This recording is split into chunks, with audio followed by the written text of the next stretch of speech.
جتنے اہل سنت والجماعت مفسرین ہیں بڑا احسان ہے ان کا، آیتوں کو واضح کیا ہے. اگر یہ واضح نہ کر کے جاتے تو آج ہمارے لیے تو شرک کی تردید کرنا بھی مشکل ہوتا. شکر ہے اللہ پاک نے ان سے کام لیا اور یہ بزرگ کام کر کے گئے ہیں. اب امام راضی لکھتی ہیں واہ اعلم انہ لیس فی العالم احد یثبت للہ شریکا یصابیہ فی الوجود والقدرت والعلم والحکمت وہذا مما لم یوجد الی الآن. آگے تھوڑا سا ڈیش ہے، تھوڑا سا ڈیش ڈال کے نقطے نقطے ڈال لو، تھوڑا سا ڈیش ڈال کے تھوڑی سی عبارت یعنی درمیان میں چھوڑی ہوئی ہے. آگے اما اتخاذ معبود، اما اتخاذ معبود سوى اللہ، عبارت درست کر لو، اما اتخاذ معبود سوى اللہ تعالی ففی الذاہبین الی ذالک کثرۃ. اما اتخاذ معبود سوى اللہ تعالی ففی الذاہبین الی ذالک کثرۃ. تفسیر کبیر صفحہ 112 جلد نمبر 2. اب آئیے جی امام راضی لکھتے ہیں اعلم جان تو انہو لیس فی العالم احد، جہان میں کوئی ایک بھی ایسا نہیں گزرا، جہان میں احد کوئی ایک بھی ایسا نہیں گزرا یثبت جو ثابت کرے اللہ کے لیے شریک، ثابت کرے ایسا شریک یساوی ہے جو اللہ کے مساوی ہو. شریک کو کیا سمجھے کہ وہ شریک کیا ہے؟ اللہ کے مساوی ہے، وجود میں، قدرت میں، علم میں، حکمت میں. وہ سمجھے کوئی مشرک ایسا نہیں گزرا جو یہ کہے کہ میرا معبود وجود میں، قدرت میں، علم میں، حکمت میں اللہ کے مساوی ہے. مساوات کا عقیدہ رکھنے والا مشرک کوئی ایک بھی نہیں گزرا. موجودہ زمانے کا مشرک کتنا جھوٹا ہے، خبیث مخالطت دیتا ہے. جی مساوات کے وہ قائل تھے اس لیے وہ مشرک تھے. اور امام راضی کہتی ہیں مساوات کا عقیدہ رکھنے والا کوئی ایک بھی مشرک نہیں گزرا.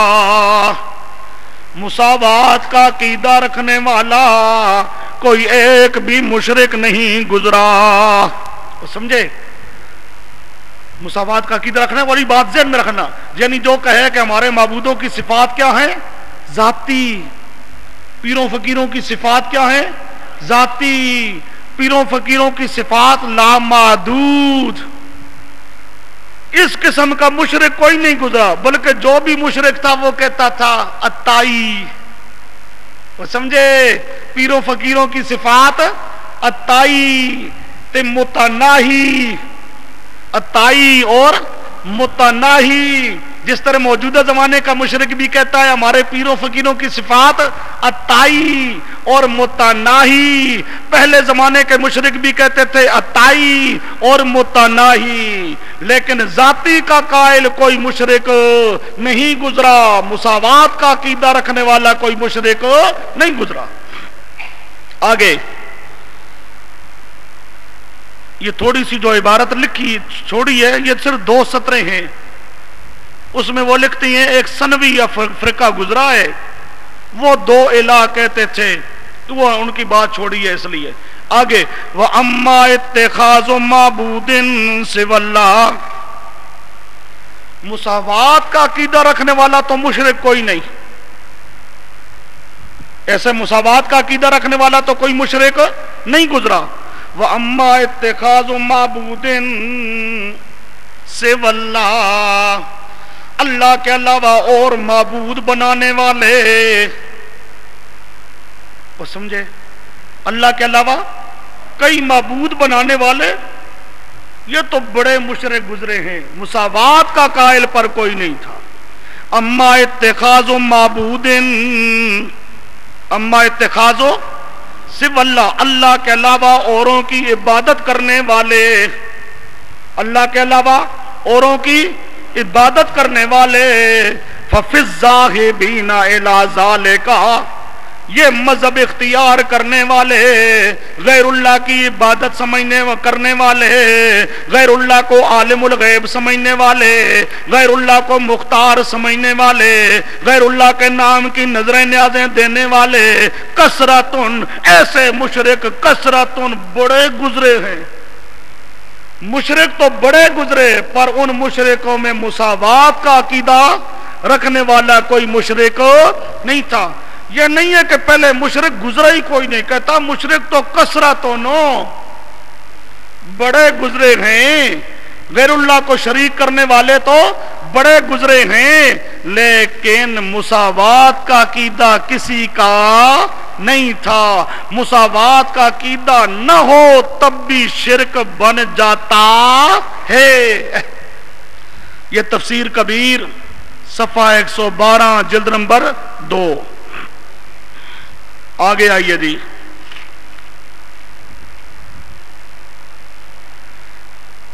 آپ کے پاس یہ ماخذ نمبر 4، یہ گویا کہ ماخذ نمبر 5 ہے.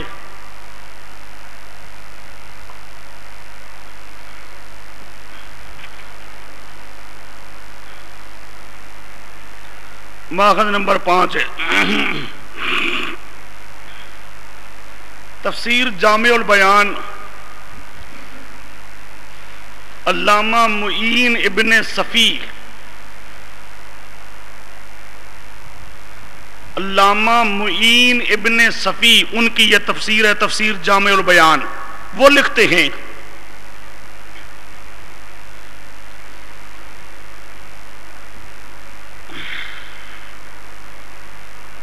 فَلَا تَجْعَلُوا لِلَّهِ أَنْدَادًا وَأَنْتُمْ تَعْلَمُونَ، اس آیت پر لکھتے ہیں وَتَعْلَمُونَ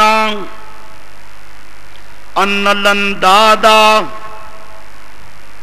ذرا توجہ کرنا، أَنَّ الْأَنْدَادَ لَا تُمَاثِلُهُ، أَنَّ الْأَنْدَادَ، تم جانتے ہو، تم کون؟ مشرک. سمجھو، اور مشرکو تم بھی جانتے ہو، تمہیں بھی معلوم ہے، تمہارا بھی عقیدہ ہے، تم بھی جانتے ہو، تمہارا بھی عقیدہ ہے کہ ان الانداد، کہ جو تمہارے معبود ہیں، جو تمہارے معبود، انداد کون؟ شریک جو انہوں نے بنائے ہوئے تھے، جو شریک بنائے ہوئے ہیں، تمہارا بھی عقیدہ ہے کہ یہ تمہارے شریک لا تماثلہ، برابر نہیں ہیں اللہ کے. تم بھی عقیدہ رکھتے ہو کہ تمہارے معبود اللہ کے مثل نہیں ہیں، اللہ کے برابر نہیں ہیں، اللہ کے برابر نہیں ہیں، مساوی نہیں ہیں. مساوی. اور اگلا لفظ، واہ، علامہ معین، اللہ کی لاکھوں رحمتیں ہوں، واہ کیا بہترین لفظ لکھا ہے اس نے، کیا بہترین لفظ ہے. کہتا ہے لا تماثلہ بوجہ، کسی ایک لحاظ سے بھی برابر نہیں، یعنی تمام لحاظ، تمام وجوہ سے برابر ہونا تو درکنار، اور کسی ایک لحاظ، کسی ایک وجہ کے اعتبار سے بھی تمہارے معبود اللہ کے مساوی نہیں ہیں. مشرک کا عقیدہ تھا ہمارے عقیدے کسی، ہمارے معبود کسی ایک اعتبار سے بھی اللہ کے مساوی کوئی نہیں، اللہ کے مساوی بے وجہ کسی لحاظ سے ہی مساوات کوئی نہیں، کسی لحاظ سے ہی مساوات کوئی نہیں. واہ. تفسیر جامع البیان.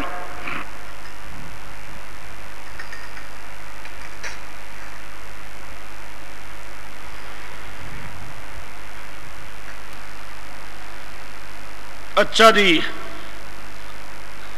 یہ اگلی عبارت ماخذ نمبر 5 جو حقیقت کے اندر ماخذ نمبر 6 ہے.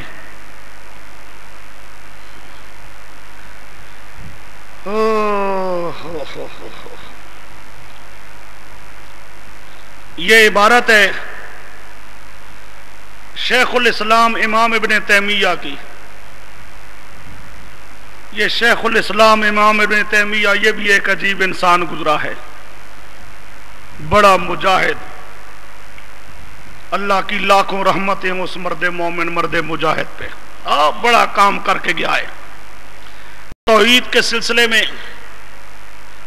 یہ تمام ہمارے جو اکابرین ہیں بڑے بڑے کام انہوں نے کیے ہیں. اپنا ایک ذہن بناؤ، جتنے مفسرین وغیرہ گزر چکے ہیں تمام کا ادب اور احترام کرو. بڑا کام کیا ان لوگوں نے. ہم تو آج کل کچھ کرتے ہی نہیں ہیں. یہ جو ہمارے بعض دوست خواہ اسلاف صالحین کو سمجھتے ہیں وہ کچھ کیا ہی نہیں انہوں نے، وہ سب کچھ وہ کر کے گئے ہیں. ان کا بہت بڑا احسان ہے. اگر وہ یہ کام کر کے نہ جاتے تو آج ہمارے لیے تو کام کرنا انتہائی زیادہ ناممکن مشکل بن جاتا. بڑا احسان ہے ان لوگوں کا، بڑا کام کیا ہے. اور پھر یہ امام ابن تیمیہ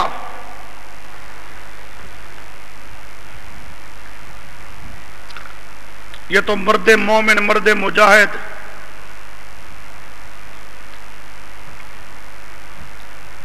علامہ انور شاہ صاحب کشمیری رحمۃ اللہ تعالی علیہ فرمایا کرتے تھے، ہمارے حضرت شیخ رحمہ اللہ شیخ القرآن مولانا غلام اللہ خان اللہ کی لاکھوں رحمتیں ہوں ان کی روح پاک پر. اور ہمارے شیخ القرآن کا تو کیا کہنا، ساری زندگی اللہ کی توحید کے لیے گزارتے. حضرت شیخ القرآن رحمۃ اللہ تعالی علیہ علامہ انور شاہ صاحب رحمۃ اللہ علیہ کے بھی چونکہ شاگرد تھے، ان کی بات نقل کیا کرتے تھے، سناتے تھے کہ علامہ انور شاہ صاحب فرمایا کرتے تھے شیخ الاسلام امام ابن تیمیہ کے بارے میں کہ یہ ابن تیمیہ بحر لا ساحل لہ، یہ تو علم کا ایک دریا ہے جس کا کوئی کنارہ معلوم ہوتا ہی نہیں. اتنا علم دیا اللہ نے، اور ساری زندگی توحید کی خدمت میں گزار دی. جیل سے جنازہ نکلا ہے امام ابن تیمیہ کا، جیل سے.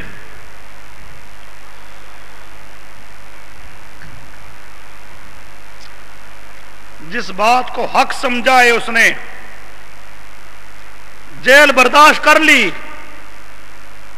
لیکن جس بات کو حق سمجھا اس سے رجوع کرنے کے لیے تیار نہیں ہوا. کوڑے مارتا تھا بادشاہ. حضرت شیخ القرآن رحمہ اللہ سنایا کرتے تھے اپنے استاد حضرت مولانا حسین علی صاحب رحمۃ اللہ تعالی علیہ سے. مولانا حسین علی صاحب فرمایا کرتے تھے ابن تیمیہ کو سزا ملتی تھی کوڑے لگتے تھے. ادھر کوڑے لگ رہے ہیں اور یہ مسکرا رہا ہے، روتا نہیں، چیختا نہیں، جزا فضا نہیں کرتا، سزا برداشت کرتا ہے، چہرے پہ تبسم ہے. وہ جو ظالم بادشاہ جس نے گرفتار کیا تھا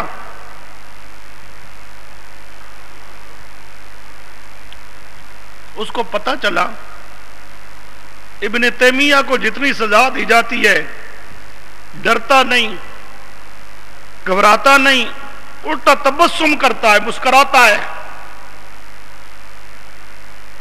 سزا اس نے دلوائی اور خود مشاہدہ کرنے کے لیے آیا کہ واقعتاً یہ سچ ہے. آ کے دیکھتا ہے تو واقعتاً شیخ الاسلام امام ابن تیمیہ کو سزا مل رہی ہے، وہ ہنس رہا ہے. کوئی گھبراہٹ نہیں، کوئی فکر نہیں.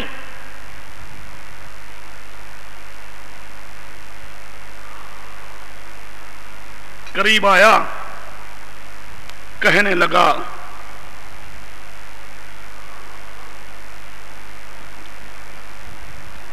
ہم تجھے سزائیں دیتے ہیں، تو مسکراتا ہے، کیا وجہ ہے؟ واہ شیخ الاسلام امام ابن تیمیہ، اللہ کی لاکھوں رحمتیں ہوں. فرماتے ہیں جتنی سزا ملتی ہے مجھے، اللہ کی طرف سے غائبانہ آواز آتی ہے. ابن تیمیہ مانگ کیا مانگتا ہے؟ مانگ کیا مانگتا ہے؟ اور میں اللہ کی بارگاہ میں کہتا ہوں اللہ استقامت دے دے.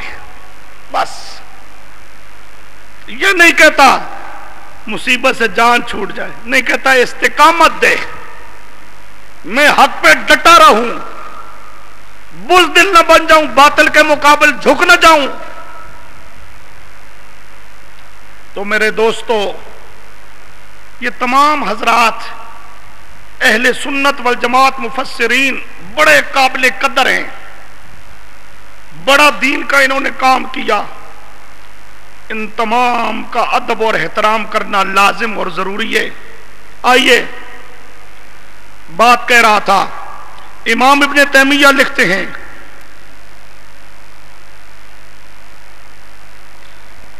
یہ آپ کے پاس ماخذ ہے نمبر 5 اور یہ در حقیقت نمبر 6 ہے. لکھتے ہیں ان اللہ تعالی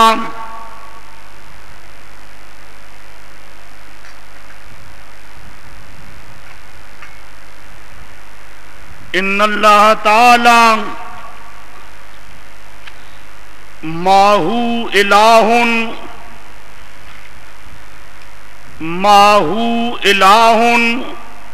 یساوی فی صفاتہ. ماہو الہ، اللہ کے ساتھ کوئی اور شریک ہے، معبود ہے. یساوی فی صفاتہ، وہ معبود اللہ کے ساتھ صفات میں مساوی ہے. وہ معبود اللہ کے ساتھ صفات میں مساوی ہے.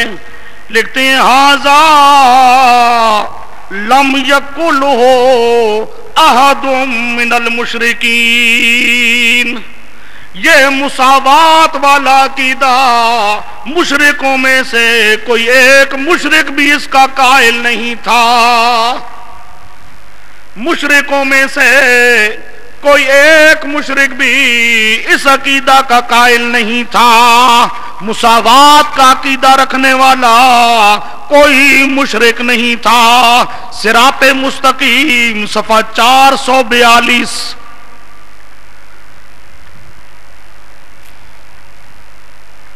اچھا جی، اب آپ کے سامنے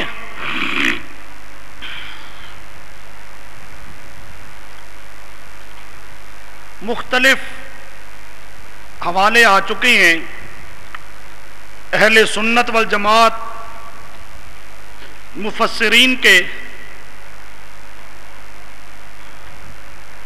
جو بتاتے ہیں کہ مشرکین مکہ مساوات کا عقیدہ نہیں رکھتے تھے، اپنے معبودوں کی صفات کو اللہ کی صفات کے مساوی نہیں سمجھتے تھے، ذاتی نہیں سمجھتے تھے، اور سمجھے لامحدود نہیں سمجھتے تھے، ذاتی کے قائل نہیں تھے.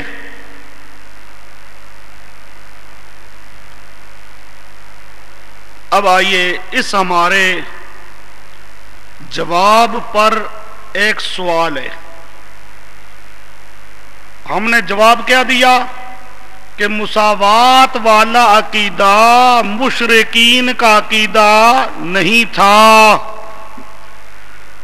پہلے زمانے کے جتنے مشرک گزرے ہیں ان مشرکوں میں سے کوئی بھی مساوات کا عقیدہ رکھنے والا نہیں تھا. وہ اپنے معبودوں کی صفات کو اللہ کی صفات کے مساوی نہیں سمجھتے تھے. یہ جواب ہے. اس جواب پر سوال ہے. سوال یہ ہے کہ قرآن پاک کی آیات سے معلوم ہوتا ہے کہ مشرکین مکہ مساوات کا عقیدہ، برابری کا عقیدہ رکھتے تھے. تم نے تو مختلف حوالہ جات سے یہ بات واضح کی، حالانکہ قرآن پاک کی آیات سے معلوم ہوتا ہے کہ پہلے زمانے کے جو مشرک تھے وہ برابری کا، مساوات کا عقیدہ رکھتے تھے. یہ سوال ہے. کس طرح جی؟ قرآن پاک کی آیت ہے ثم الذین کفروا بربہم یعدلون. ثم الذین کفروا بربہم یعدلون. سورۃ انعام آیت نمبر 1 پارہ نمبر 7. ثم الذین کفروا، کافر لوگ، بربہم یعدلون، اپنے رب کے ساتھ اپنے معبودوں کو برابر کرتے ہیں. اپنے رب کے ساتھ اپنے معبودوں کو برابر کرتے ہیں. دوسری آیت اذ نسویکم برب العالمین. سورۃ شعراء آیت نمبر 98 پارہ نمبر 19. اذ نسویکم برب العالمین، ہم برابر سمجھتے تھے، تم کو برابر کرتے تھے رب العالمین کے ساتھ. اس آیت سے بھی معلوم ہوا کہ پہلے زمانے کے مشرک اپنے معبودوں کو رب کے ساتھ برابر کیا کرتے تھے.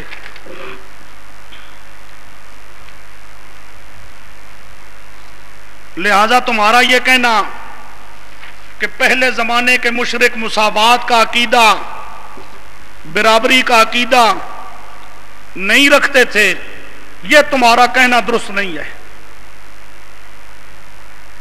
قرآن پاک کی ان آیتوں سے معلوم ہوتا ہے کہ پہلے زمانے کے مشرک اپنے معبودوں کو اللہ کے برابر، اللہ کے مساوی سمجھتے تھے. اب جواب سمجھو جی. جواب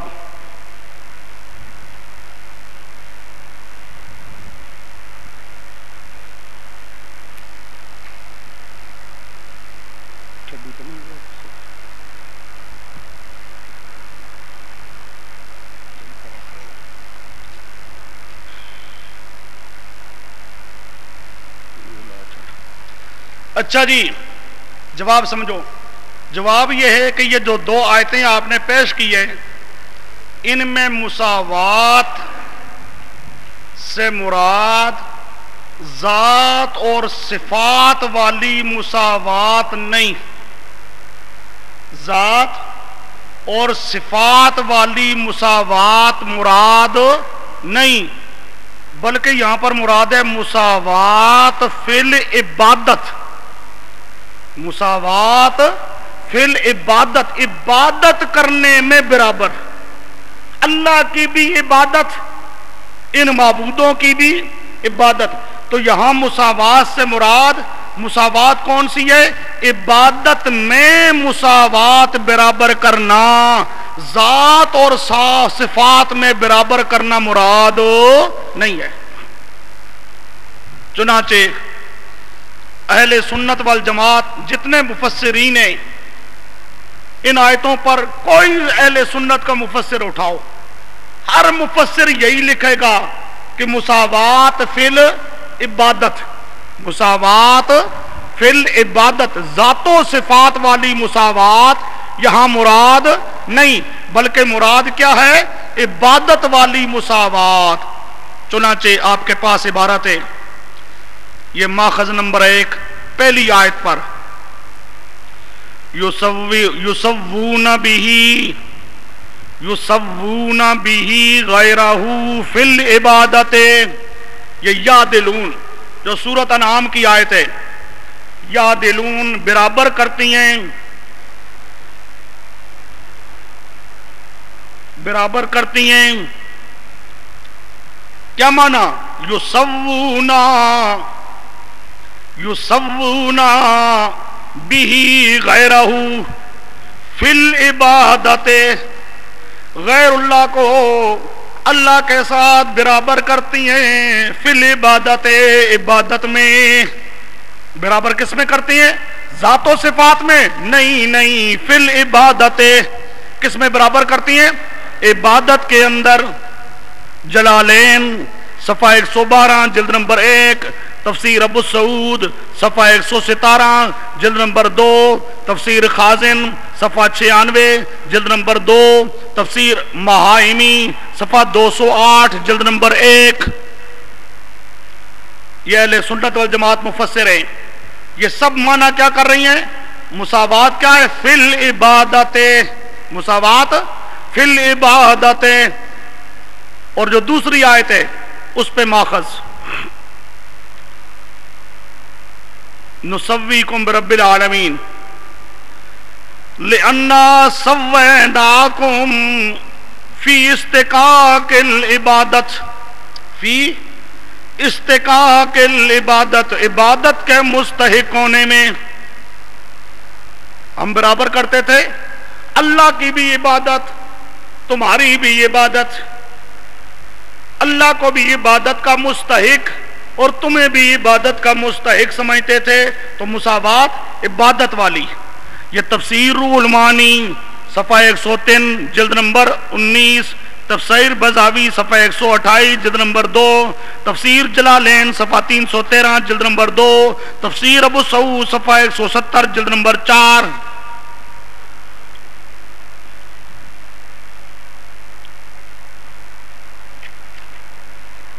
ہمارے جواب پر سوال ہوا، اس سوال کا آپ نے جواب سنا۔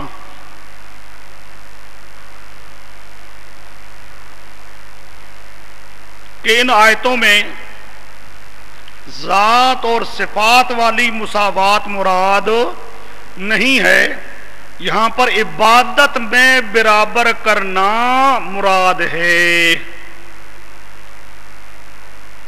اب آگے آئیے پھر سوال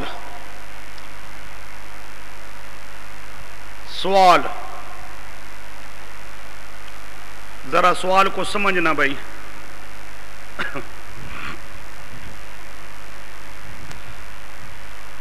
سوال یہ ہے، قرآن پاک کہتا ہے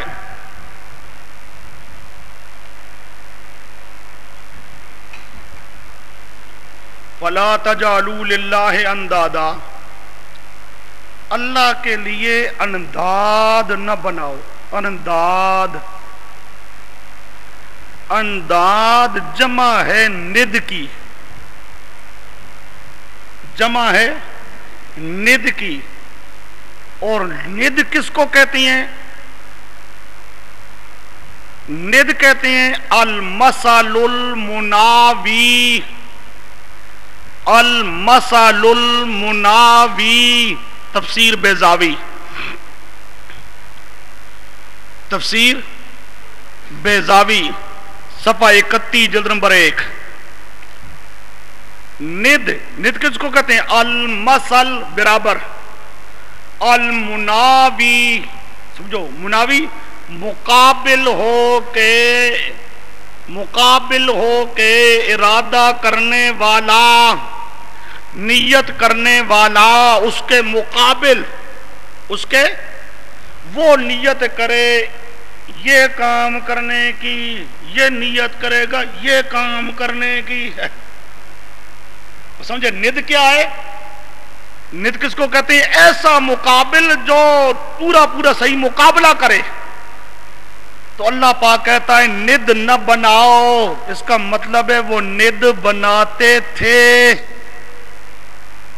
اس کا مطلب کیا نکلا؟ وہ ند بناتے تھے. اور ند کو کس کو کہتے ہیں؟ مساوی مقابل کو. مساوی مقابل کو، مد مقابل کو. سمجھے؟ تو معلوم ہوا مکہ کے کافر اس لیے کافر تھے کہ ان کا عقیدہ مساوات والا تھا. وہ اپنے معبودوں کو اللہ کے مقابل سمجھا کرتے تھے. اس لیے وہ مشرک تھے. اگر مقابل نہ سمجھتے تو وہ مشرک نہ بنتے. یہ سوال ہے، جواب سمجھو. پہلا جواب آپ کے پاس لکھا ہے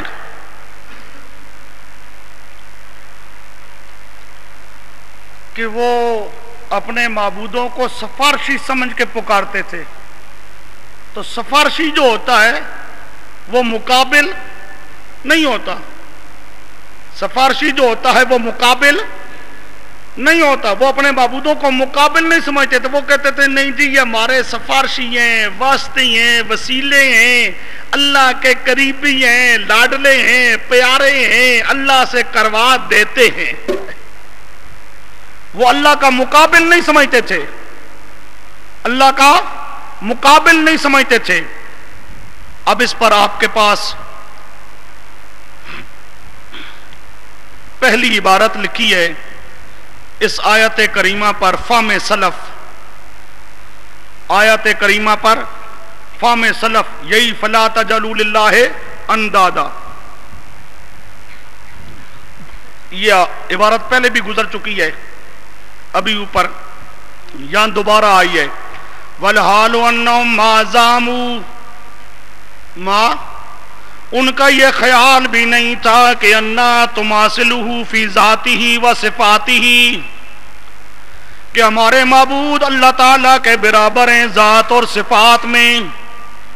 یہ ان کے دماغ کے اندر کبھی خیال بھی نہیں آیا تھا. وَتُخَالِفُهُ فِي أَفْعَالِهِ، وَتُخَالِفُهُ فِي أَفْعَالِهِ، ذات اور صفات میں برابر ہیں اور افعال کے اندر اس کے مخالف ہیں.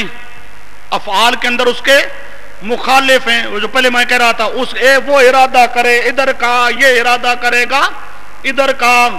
یہ جو تم مانا ہے نند کا، کہتی ہیں اس ند والے معنی کا ان کے دماغ کے اندر کبھی خیال بھی نہیں آیا تھا. وَإِنَّمَا عَبَدُوهَا، وہ عبادت کرتے تھے ان کی لِتُقَرِّبَهُمْ إِلَيْهِ زُلْفَىٰ، وہ اس لیے عبادت کیا کرتے تھے کہ یہ معبود اللہ کے قریب کر دینے والے ہیں. تفسیر روح المعانی صفحہ 191 جلد نمبر 1. تو ند کا وہ معنی یہاں پر مراد نہیں ہے. اس معنی کا تو امام سید محمود آلوسی کہتی ہیں کہ مشرکوں کے دماغ میں کبھی خیال بھی نہیں آیا تھا. آگے آئیے دوسرا فہم سلف. يعظمونها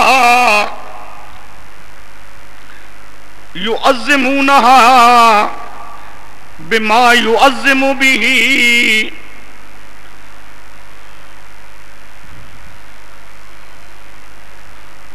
وہ اپنے معبودوں کی تعظیم کیا کرتے تھے. بما، ماں کا آگے بیان آ رہا ہے. من القرب،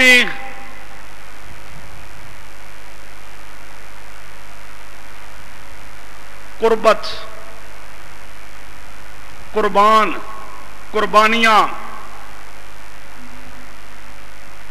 قربانیاں، نظر نیاز، بکرے چھترے دے کے راضی کرتے تھے، تعظیمیں ان کی کرتے تھے ان کے ساتھ.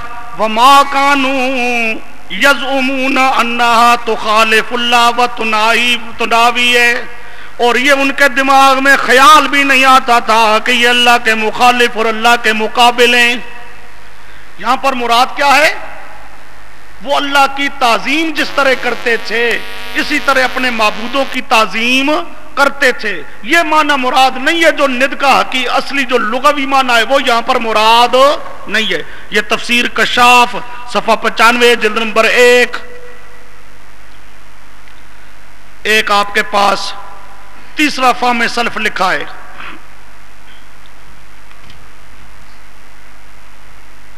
تیسرا فہم سلف یہ شاہ ولی اللہ صاحب کی عبارت ہے.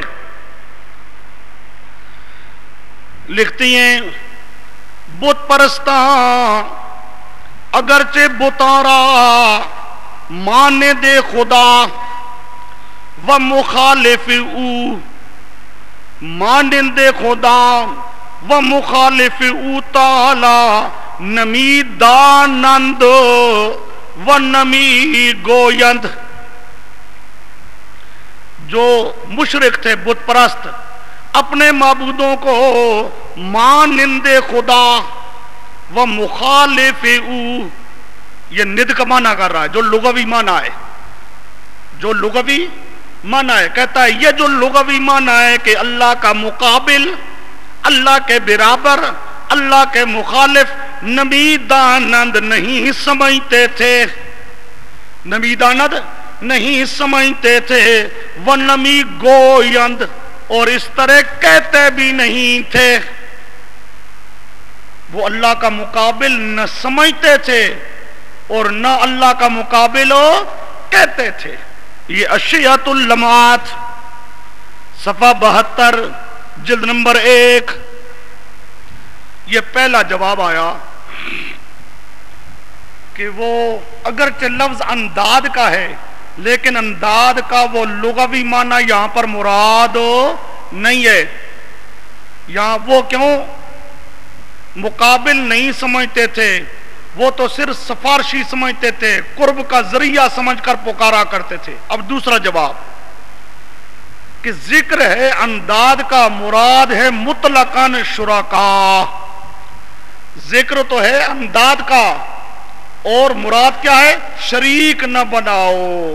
مراد کیا ہے چنانچہ تمام مفسرین اس آیت کریمہ پر معنی یہی کرتے ہیں انداد نہ بناؤ یعنی اللہ کا شریک نہ بناؤ عبادت میں. آئیے اس پر آپ کے پاس ماخذ لکھا ہے.